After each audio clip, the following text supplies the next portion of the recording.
Star Trek Picard, Season 3. This is the full spoiler review. I have a review up on my blog, sounderbettermyhead.com. I try to keep as many spoilers out of there as I could. I'm sure there's a couple, so if you want to check that out first or as an alternate, whatever, that's fine.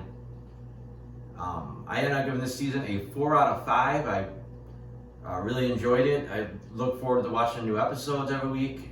It did have its flaws, but easily the best of the 3 Star Trek Picard seasons so far. I think when the show was first announced, a lot of fans, myself included, were pretty excited to see where the Next Generation crew was 20 years after we last saw them. And we got none of that in the first 2 seasons. Like, you catch up with Picard, you get all new characters, you barely have anything going on with Starfleet. Everybody's miserable. Season 2 started off strong, corrected a lot of that stuff that people had problems with. But then they spent most of the season back in time. So you still don't get Starfleet, Picard. You just get, these characters in the past doing their thing.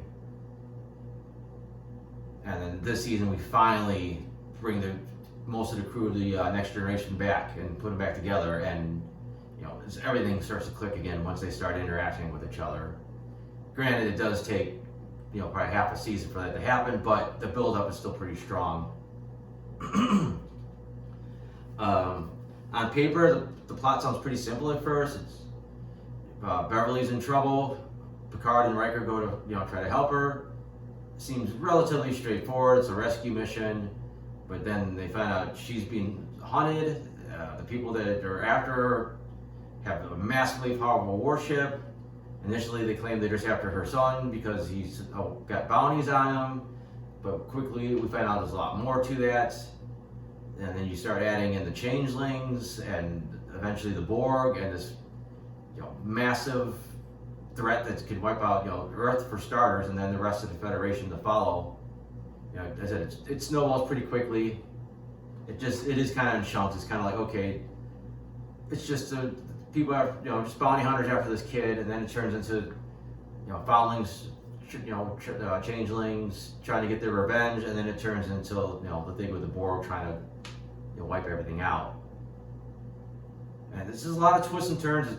They make it really hard to guess, where things are heading and what's who's doing what behind the scenes. And there is some intentionally misleading stuff. I think when you see the changeling's leader, where she cuts her hand off and then turns into like this floating face, it seems like it's a guy talking to her, and then apparently it's the Borg Queen. So they said it's just a trick. They just made it look like it was a guy just to throw the set off. And so there's a few other odds, and they just don't leave you a lot of solid enough clues to really put it together. Although if you do watch the post credits, or not even the post credits, but the credits, they show you a lot of stuff that comes into play, and like when you see it, you're not going to guess where how it ties in. But then you see the episode, then you watch it again, and you're like, oh, that's what that was. Character-wise, like I said, it's most of the characters from the previous season of Picard are gone. Like Rios and Girardi and all them. The only characters coming back is really just Picard, Raffi. Technically, she was from a Voyager originally, but 7 of 9 returns. And then they add the new character Jax in the main cast. And then it's just full of guest stars, and the guest stars are essentially just the cast of the Next Generation. You had Riker and Troy and Worf. Again, the trailers are misleading because we knew we were getting a version of an android back. They made it look like it was Lore. It's much more complicated. It's a new body with Lore and data in there, and the memories of some of the other androids like B4. Then they have to fight it out eventually, and for all intents and purposes, Data came back again. When it's all said and done, he's just different this time. Which, like I said, Data's already died twice, and the second one was more poignant. So, initially, I feel like you're undermining that, but I think they did it well enough that it actually worked out pretty well. It was more satisfying. All the characters from the original series are great interaction with each other.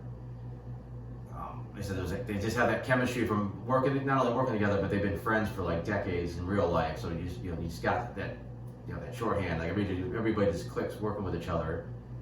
A lot of the characters really get a chance to do some serious acting, like stuff they didn't get to do in the original, originally in Next Generations, like Picard and maybe Data seem to get like the big moments, and like everyone else got scraps. But like especially Beverly gets some awesome moments this season. She really gets to Git McFadden really gets to like show her chops. Geordi has some big moments. Obviously Data again, but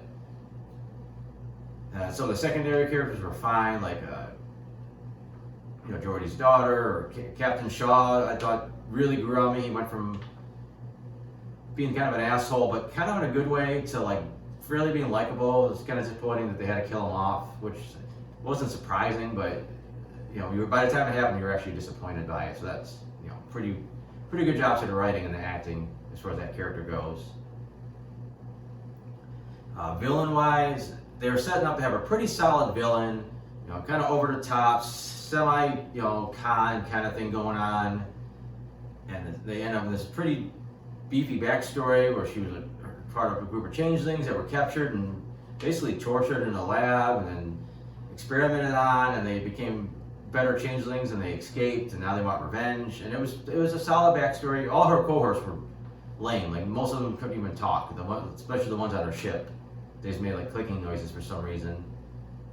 And then, fairly shockingly, near the end of the season, they killed her off. And then obviously that opened the door for the Borg Queen to return again. At this point, you've seen the Borg Queen so many times. I just felt like it didn't really bring anything new to the table at this point. I mean, yeah, she was different, and she was cannibalizing the collective to keep herself going, and then she looked creepier, but it really felt unnecessary. I don't think it really, it kind of helped the ending just kind of take a tiny bit of a dip in quality from what I was hoping. And the finale in general, just the way everything was built up, like the space battle with the Titan and the other Starfleet vessels was just so-so. You didn't see much of it. Just like they decloaked, there'd be some shooting, and then back and forth, and they'd repeat. Riker and Worf fought like two Borg drones, and Picard went into Jack's head to try to get him to get out of there. And also, I want to say Jack was actually ended up being a pretty solid new character. Wasn't sure we were gonna like him too much. He's just kind of brand new character thrown in the mix, but he just great charisma, just very likable, and becomes pretty endearing pretty quickly, and you can see he's got a vulnerable side. So I thought Ed Speleers did a great job of bringing that character to life. The show looked fantastic. It was shot like it's like they tried to shoot it to look like a movie, and for the most part it did. It kind of felt like a movie, like a really long movie, especially the whole first segment when they were dealing with the changelings. Like if you had trimmed it down and tweaked it, it could have had a pretty awesome Star Trek Next Generation movie. These the last few episodes where they got to the Borg just felt like scraps, and it just didn't really measure up to the other stuff. Special effects were good, about what you expect from these shows at this point. They spent a lot of money, presumably, on rebuilding the Enterprise D bridge. So you could see other points where they had to cut corners, and like the ship would blow up off screen, or you would just see like darkened hallways, just trying to save a little money, which is to be expected. And also, I briefly touched on it. It was actually pretty cool seeing the Enterprise D come back. I know, it was a pretty dramatic ending for the ship. So a lot of times when you bring shit back, like I said with Data earlier, again, it worked with the D. It was just being rebuilt as a museum ship, but they were able to put it back in the service for one more mission. I thought it was pretty cool. A little disappointed that we didn't get to see much more of the Enterprise F. It just got basically a couple quick cameos and like nothing else to it. Would like to spend a little bit more time with it. Wish we got a little bit better look at some of the ships at the Fleet Museum. There's some pretty cool stuff there. But I think that's about it. I enjoyed it, especially as a Star Trek fan. There was a ton of Easter eggs too, like not just from previous Star Trek seasons like Next Generation, but there's a lot of stuff from the movie era, like sound effects and just callbacks. It's a little bit too much at times. Like it was just flirting with going over the line for too much fan service, but I think overall it worked. But and again, this was the final season, but it did leave room at the end to follow up. I know a lot of fans have been asking for some type of a Star Trek Legacy show or something. There's definitely an opening for that to happen. So we'll see what they do. Other than that, I'll go through my notes here, see if there's anything else I missed I should mention. First episode, they try to throw us a curveball, make us think that Rafi had fallen off the wagon again. I didn't quite buy it, so I was glad to see that she was, just working undercover. Last season, Picard really set up Picard and Laris, as being a couple. You get a little bit at the first episode, and then it's completely dropped, never mentioned again. They were setting up, at least in the finale, that he would show up back, and they'd meet at some bar or whatever. Never came back up again. We also never got any real mention of the new improved Borg that showed up at the end of season 2, the Jurati, led, peaceful version. They would have came in handy fighting the new Borg, so none of it was brought out. They never brought out that, Riker and Troy still have a daughter somewhere. They never came up once. They were worried about going on vacations at the end, but nothing about getting home to their kid. Cool Easter egg, seeing that they had a statue of Rachel Garrett, the captain of the Enterprise C. Again, a lot of musical callbacks, First Contact, Next Generation, Motion Picture, the other Star Trek 2 films and stuff like that. Cool moment where the bad guy's ship took Beverly's ship with a tractor beam and threw it at the Titan, although Riker would get his revenge later on with a handy chunk of an asteroid. And it wasn't a huge surprise that Jack was Picard and Beverly's son. I think both actresses played the revelation so well. I think it helped sell everything. And then later episodes would do a really good job of explaining both their perspectives about the thing, like why Beverly hid this son from him, and how to her it made sense, and Picard's counter argument. And at the end, it's like, not saying what she did was right, but you understand why she did what she did. It's a great seeing Worf come back as I expected. He had a lot more one-liners than I would have thought. Just throughout the season, it was a slight change of pace for him. I mean, he's had some good one-liners in the past, but it seemed like they played it up a little bit more this season. Like I said, really cool having the changelings back, just because the Next Generation crew really didn't seem to have any interaction with the Dominion War, so it's like their first attempt, their first time at the rodeo here. I did think by episode 4 we spent a little too much time in the nebula. I mean, there was some cool stuff in there, and you had how they were using the portal weapon to keep the Titan from escaping, and then later use it to send its own ammo back at itself. But said it went on just a little bit too long. Shaw being at Wolf 359, cool character development for him, but it definitely was a callback to Captain Sisko, or at the time Commander Sisko's interaction with Picard, because Sisko's at Wolf 359 as well. I thought they screwed up by having the changeling die at one point and have it not turn back to its natural form. And they also look different in their gelatinous form, but they do explain later that these are a new type of changeling. Decent mystery about what Jack was. He seemed to have some type of ability, and he was having these visions. I think, again, a lot of red herrings. They throw a lot of imagery in there that would throw it off, so you didn't realize that it had any connection to the Borg. I think they tried to make you think changeling. I heard fans were guessing power race. But I love the way it progressed as he got more powerful. But then, of course, he immediately got taken over by the Borg, like it was nothing. And I don't even know if he even has his powers anymore. Just to say, cool that we've seen all those ships at the museum. We also got to see the HMS Bounty from Star Trek 4. I love how they realized that it's the cloaking device, and they were able to swipe that and use that to their advantage. Nice seeing Tuvok come back, even though initially it was just a changeling. For whatever reason, everybody switched these, all the main characters switched these stylish, Starfleet jackets. They look, actually, I didn't care for them. I thought the red was too dark. You could barely tell that the commander jackets were even red. They almost looked black. But other than that, I thought the jackets looked cool, especially the yellow, Operation Division ones. But I thought a lot of people were complaining because it's supposed to be a uniform. Everyone's supposed to be wearing the same uniform to look uniform, and then half the crew just throws on these cool jackets. And there's some pretty violent stuff. You got Ferengi getting beheaded, and before that he was holding some other guy's head. The way the changelings were taking out people, was in a couple of pretty nasty ways, and people getting pieces of metal shoved through their heads and whatnot. Then they did a couple of shitty cliffhangers where the episode ended where it looked like we were going to find out more about Jack the next episode, and then it just got dropped. She never explained it. And then the next episode ends with Troy about to open this, door in his mind, and then it just stops and we don't see anything.